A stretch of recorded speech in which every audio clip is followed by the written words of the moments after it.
பெருமைக்கும் மதிப்புக்கும் மரியாதைக்கும் உரிய மறைமட்ட முதன்மை குரு அவர்களே, பங்கு தந்தை அவர்களே, சகோதரிகளே, சகோதரர்களே, சிறுவர் சிறுமிகளே, நேற்று செங்கல்பட்டு மறை மாவட்டத்தினுடைய முதன்மை குரு அருட்தந்தை எஸ்தாக்கியூஸ் அவருடைய குருத்துவ வெள்ளி விழாவிற்கு சென்றிருந்தேன்.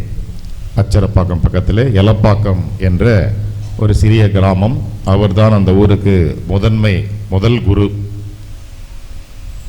திருப்பலி ஆரம்பிப்பதற்கு முன்பாக, வருகை பாடலுக்கு முன்பாக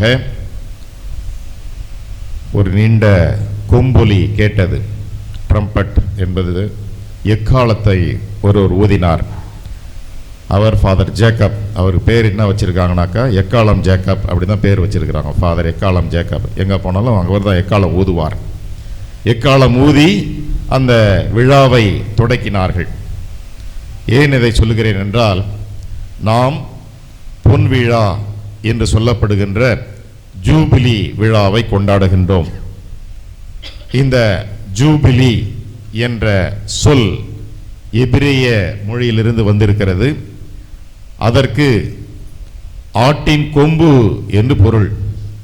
அதாவது இந்த யூபிலி விழாவை அறிவிக்கும் வண்ணமாக அந்த நாடெங்கும் பல இடங்களிலே இந்த கொம்பு ஊதப்பட வேண்டும், யூபிலி அறிவிக்கப்பட வேண்டும் என்பதுதான் இதன் பொருளாக இருக்கின்றது. இதைத்தான் நாம் முதல் வாசகத்திலே கேட்டோம். முதல் வாசகத்திலே எப்படியெல்லாம், ஏன் இந்த ஜூபிலி கொண்டாட வேண்டும், எப்படியெல்லாம் கொண்டாடப்பட வேண்டும் என்று அழகாக சொல்லப்பட்டிருக்கிறது. அன்பார்ந்தவர்களே, நமது பங்கு உருவாகி 50 ஆண்டுகளை நாம் நிறைவு செய்ய இருக்கின்றோம். அதனுடைய தொடக்க விழாவை நாம் கொண்டாடுகின்றோம். இது ஒரு நன்றியின் விழாவாக இருக்கிறது என்று பார்க்க வேண்டும். பொதுவாக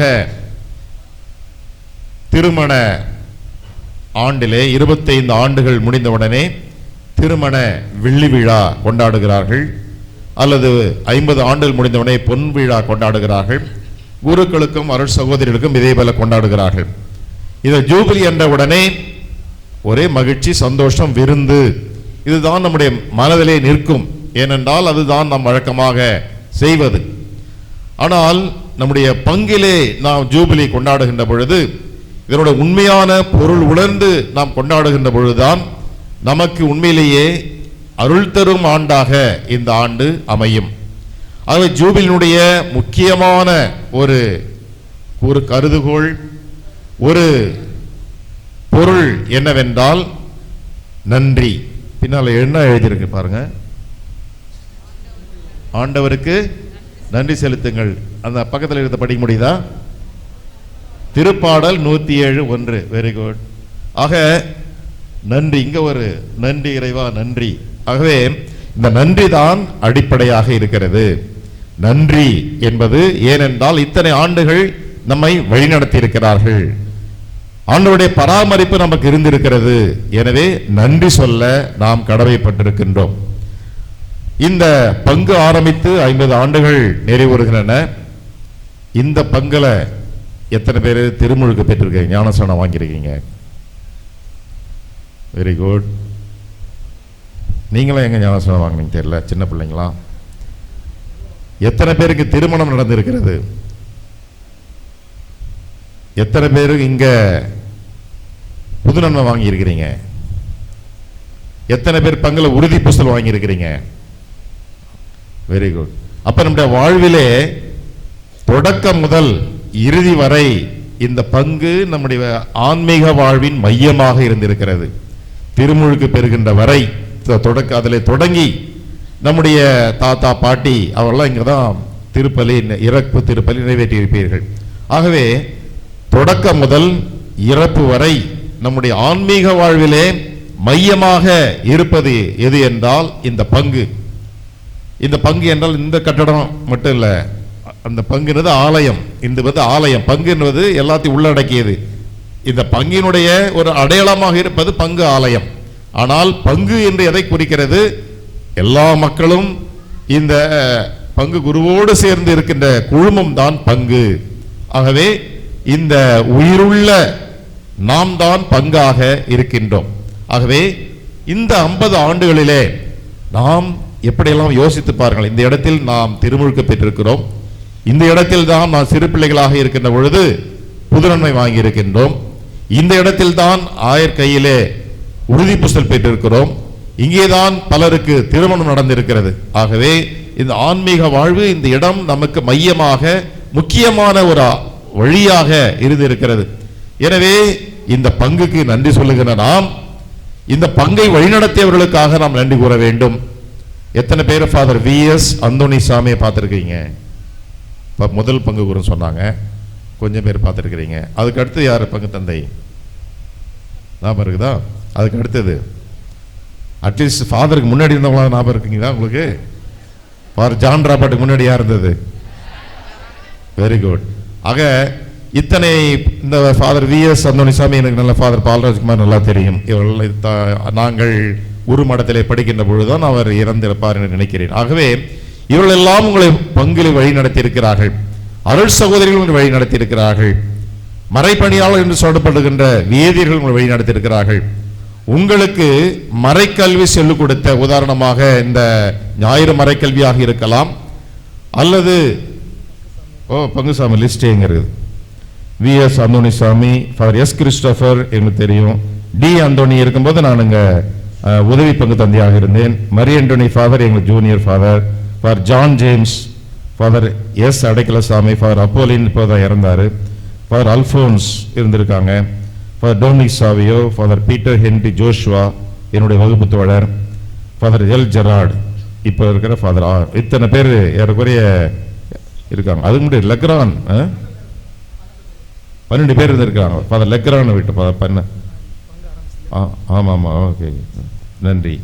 ஆக எத்தனை குருக்கள் உங்களுக்கெல்லாம் மனசில் நிற்கும். இந்த ஏன்னா 76 முதல் பங்கு உங்க மனசில் இவங்களா இருந்திருக்காங்க தோணுகிறது. இவர்களை போல இவர்களோடு ஒத்துழைக்கின்ற பெரியவர்களையும், ஊர் பெரியவர்கள், இந்த பங்கு பேரவையாக இருந்து, இப்பதான் பங்கு பேரவைக்கு முன்னாடி பங்கு தலைவர்களாக இருந்து வழி நடத்தியவர்கள், இவர்களெல்லாம் நமக்கு மனதிலே தோன்றுகின்ற ஒன்றாக இருக்கிறது. குறிப்பாக நாம் திருமுழுக்கு பெறுகின்ற பொழுது, குறிப்பாக நாம் புதுநன்மை வாங்குகின்ற பொழுது மறைக்கல்வி ஆசிரியர் சொல்லிக் கொடுத்திருப்பார்கள், உறுதி பூசல் மறைக்கல்வி சொல்லிக் கொடுத்திருப்பார்கள், திருமண மறைக்கல்வி சொல்லிக் கொடுத்த இவர்களெல்லாம் நன்றியோடு நினைத்திருப்பார்கள். ஏனென்றால் இவருடைய வார்த்தைகள் தான் நமக்கு உறுதியாக இருக்கிறது. ஆகவே இந்த பங்கு தந்தையர்கள், பணியாளர்கள், அருள் சகோதரி இவர்களோடு சேர்ந்து நம்மை வழிநடத்தி வந்தது எது என்றால் இறை வார்த்தை. இறை வார்த்தை நமக்கு நம்முடைய ஆன்மீக வாழ்வின் மையமாகவும் ஆதாரமாகவும் வழிகாட்டியாகவும் விளக்காகவும் இருந்திருக்கிறது. எனவே இறை வார்த்தைக்கும் இறை பராமரிப்புக்கும் நன்றி கூற வேண்டும். எனவே இவ்வாறு தான் நம்முடைய வாழ்வு இருக்கிறது. இந்த வாழ்வால் தான் நாம் இருக்கின்றோம். எனவே திருப்பாடல் 126:3 என்ன சொல்லப்பட்டிருக்கிறது என்றால், ஆண்டவர் நமக்கு மாபெரும் பல புரிந்துள்ளார். எனவே அதற்கு நாம் நன்றி கூற வேண்டும். அதே போல இப்பொழுது இந்த ஜூபிலி வழியாக நம்மையே நாம் புதுப்பித்துக் கொள்ள வேண்டும் என்பது நமக்கு இருக்கிறது. சாமுவேல் முதல் புத்தகம் 7ஆம் அதிகாரம் 12ஆம் வசனம் என்ன சொல்கிறது என்றால், சாமுவேல் ஒரு கல்லை எடுத்து அதை மிஸ்பாவுக்கும் சொனாவுக்கும் நடுவில் நிறுத்தி, ஆண்டவர் இதுவரை நமக்கு உதவி செய்தார் என்று கூறி அதற்கு எபனேசர் என்று பெயரிட்டார். ஆகவே கடவுள் இவ்வளவு நாள் நமக்கு உதவி செய்தார் என்பதற்கு ஒரு கல்லை சாட்சியாக நட்டு அதற்கு எபனேசர் என்று பெயர் வைக்கின்றார். ஆகவே நன்றியோடு அதை நினைத்து பார்க்கிறார்கள். அதே போல உபாகமத்திலே துணை நூல், உங்கள் கடவுளாகி ஆண்டவர் பாலை நிலத்தில் உங்களை கூட்டிச் சென்ற எல்லா வழிகளையும் நினைவு கொள்ளுங்கள். ஏனென்றால் இஸ்ராயல் மக்கள் அடிக்கடி நினைத்து பார்ப்பது என்னவென்றால், அவர்களை எகிப்தின் அடிமைத்தனத்திலிருந்து பாலைவனத்தின் வழியாக எப்படி வழி நடத்தி சென்றார், அதை மறந்தே விடாதீர்கள் என்று சொல்லுகிறார்கள். ஆகவே அதனுடைய விசுவாசம், அந்த இறை நம்பிக்கை தான் இன்று நம்மை வழிநடத்துகிறது. எனவே நாம் என்ன செய்கிறோம்? இன்றும் அதை பிறருக்கு நாம் செய்கின்றோம். என் சகோதர ஒருவருக்கு செய்ததெல்லாம் எனக்கே செய்தீர்கள் என்று மத்தேயு 25:40 சொல்லப்பட்டிருக்கிறது. ஆகவே ஏற்கனவே சொன்னது போல இந்த கட்டிடம் நமக்கு அடையாளமாக இருக்கிறது.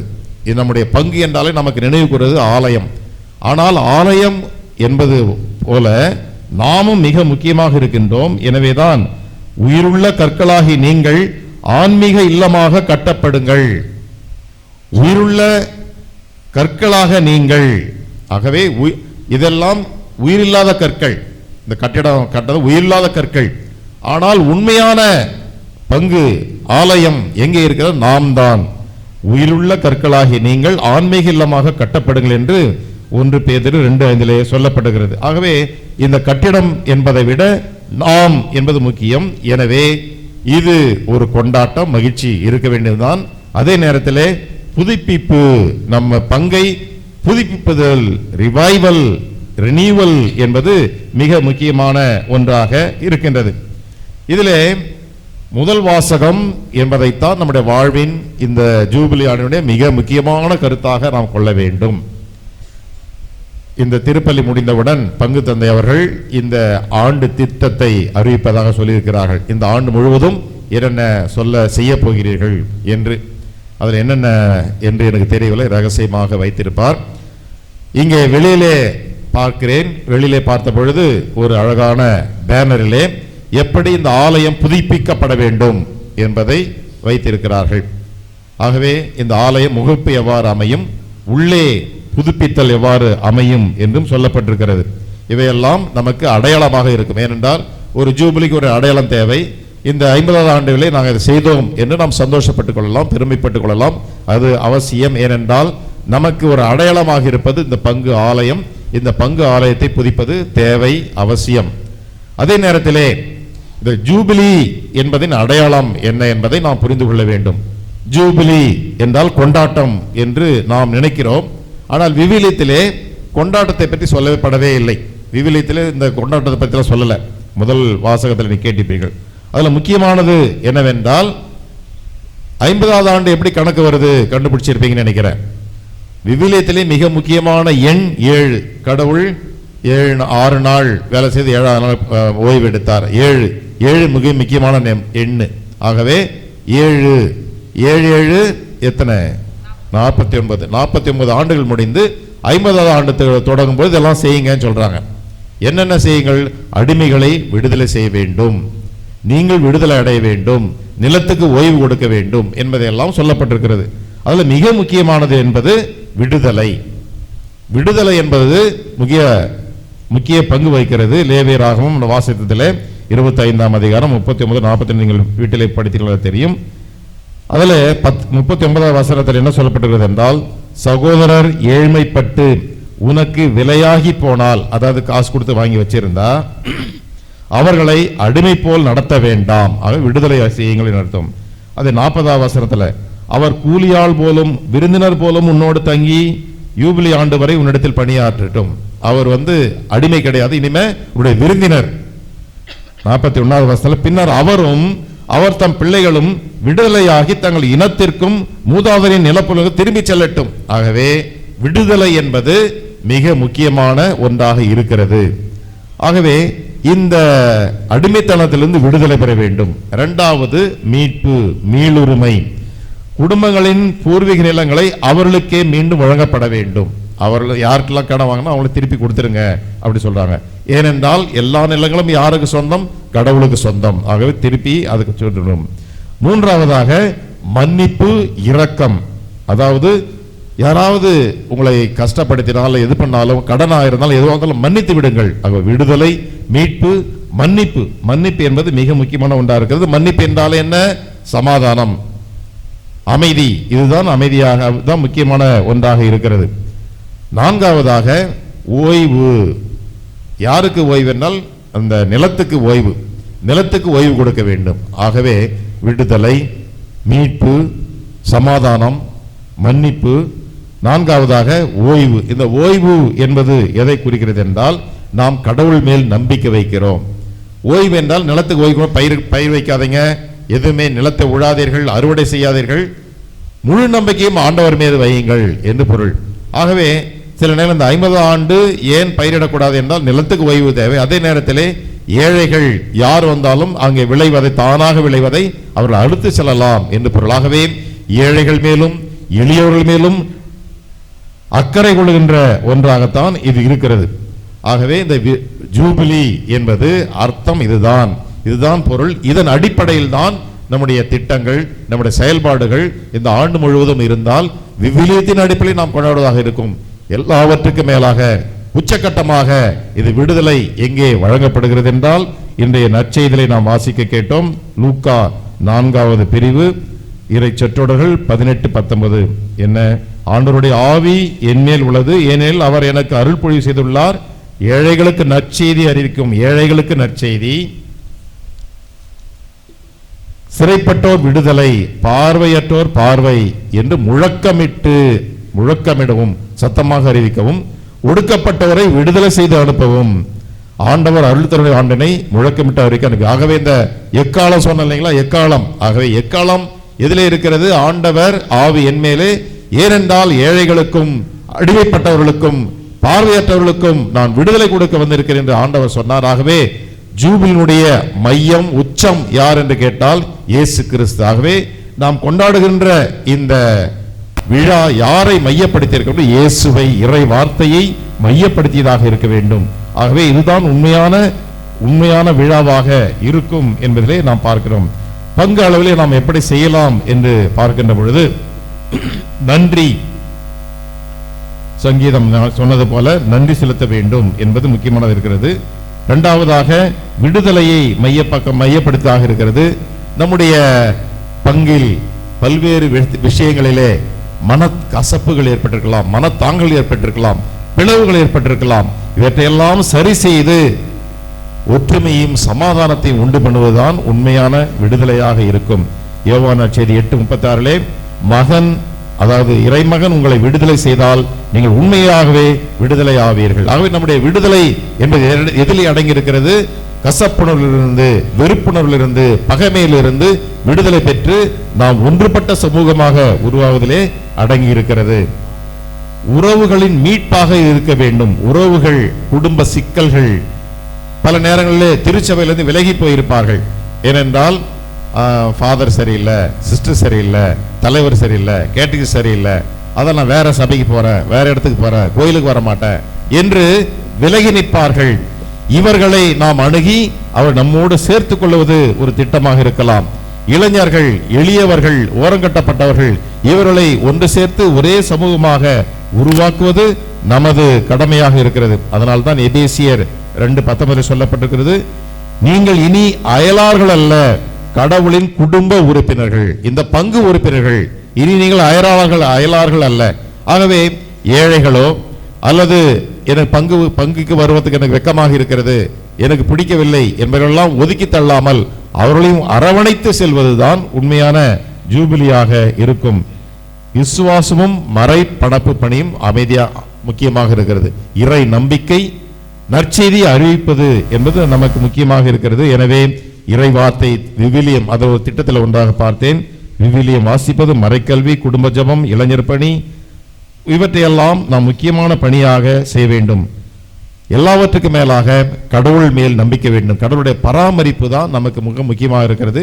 இந்த கொண்டாட்டங்கள் எல்லாம் எதர் அடிப்படையாக இருக்கிறதா? கடவுள் கடந்த 49 ஆண்டுகளாக வழிநடத்தினார், தொடர்ந்து வழிநடத்துவார் என்ற நம்பிக்கை இருக்க வேண்டும். ஆகவே ஜூபிலி என்பது, கொண்டாட்டம் என்பது இரண்டாவது தான். அடிப்படையிலே நன்றி, மீட்பு, மன்னிப்பு, விடுதலை, சமாதானம் இவற்றை அடிப்படையாக கொண்டு நாம் செய்கின்ற பொழுது இந்த ஜூபிலி விழாவானது உண்மையிலேயே பொருளுள்ள, அர்த்தமுள்ள, நமக்கு உதவுகின்ற, நம்முடைய இறை நம்பிக்கையை புதுப்பிக்கின்ற ஒரு விழாவாக இருக்கும். எனவே நாம் கொண்டாடுகின்ற நம்முடைய பங்கினுடைய இந்த பொன் விழா நமக்கும் நம்முடைய சுற்றி இருக்கின்ற சமூகத்துக்கும் சிறப்பாக உதவியாக இருக்க வேண்டும் என்று திருப்பலியில் மன்றாடுவோம். ஆமேன்.